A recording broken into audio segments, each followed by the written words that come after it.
Thoth gives a descriptive event of his arrival from his spaceship onto the ancient land of Kem.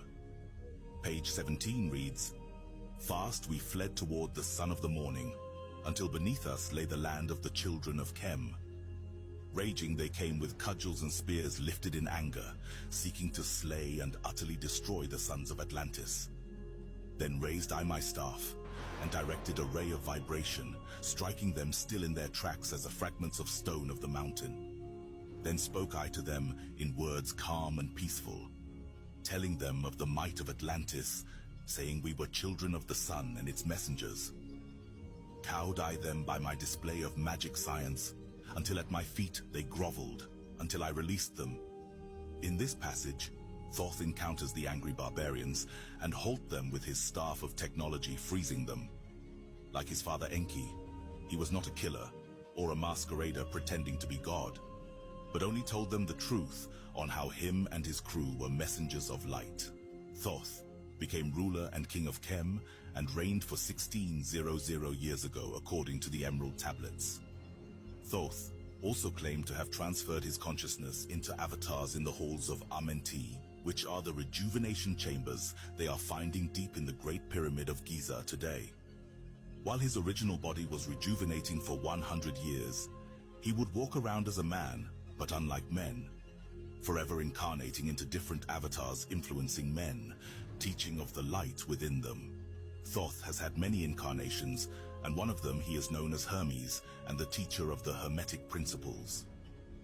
Page 18 of the Emerald Tablets reads, "Long dwelt we in the land of Kem, long and yet long again, until obeying the commands of the Master, who while sleeping yet lives eternally, I sent from me the sons of Atlantis, sent them in many directions, that from the womb of time wisdom might rise again in her children.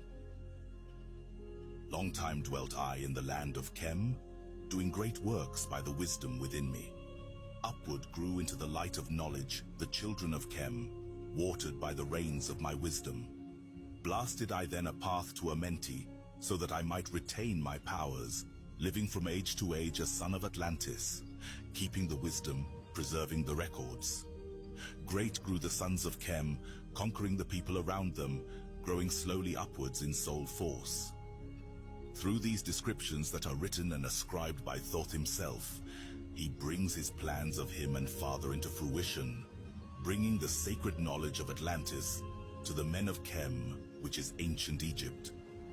While building the pyramids, he appointed his most trusted priests to safeguard his records and writings for a time in the future, to be taught in what would be known as the ancient Egyptian mystery schools. In this school, you had to be chosen and initiated by the high priests of Thoth themselves throughout generations. Only those of light being and high vibrations could become an initiate to this school. Egyptian Mystery School would teach all esoteric knowledge from sacred spirituality, wisdom of the universe, and a magical science that was taught to the priests by Thoth himself. Interestingly, the Egyptian mystery schools would initiate King Solomon and Jesus Christ of Nazareth, also known as Yeshua.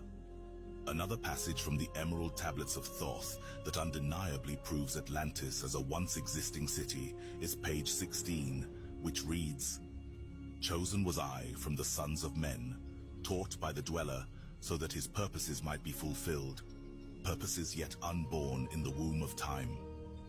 Long ages I dwelt in the temple, learning ever and yet ever more wisdom, until I too approached the light emitted from the great fire. Taught me he the path to Amenti, the underworld where the great king sits upon his throne of might. Deep I bowed in homage before the lords of life and the lords of death, receiving as my gift the key of life. Free was I of the halls of Amenti, bound not by death to the circle of life.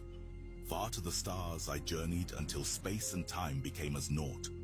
Then, having drunk deep of the cup of wisdom, I looked into the hearts of men, and there found I greater mysteries and was glad, for only in the search for truth could my soul be stilled and the flame within be quenched.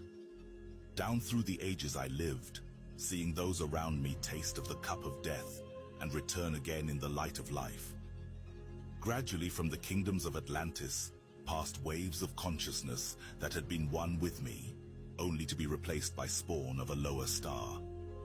The echoes of Atlantis still resonate in his words through the ages, carried by the winds of Egyptian priests and the whispers of Sumerian myth.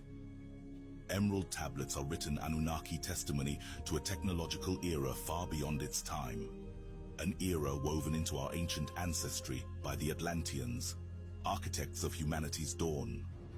Embrace this saga, woven from the threads of sacrifice and courage, darkness and light, despair and hope of a new beginning.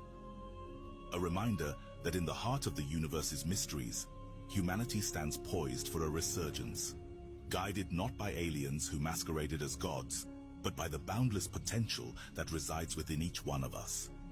Thoth, the Atlantean priest king, is describing seeking all wisdom of the universe to the point he channeled the elders of cycles in front of him.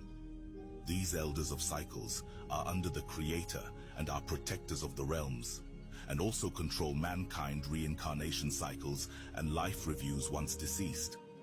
In our next video, we will be touching on the pyramid wars between the royal family feuds of Thoth and his evil dark brother Marduk.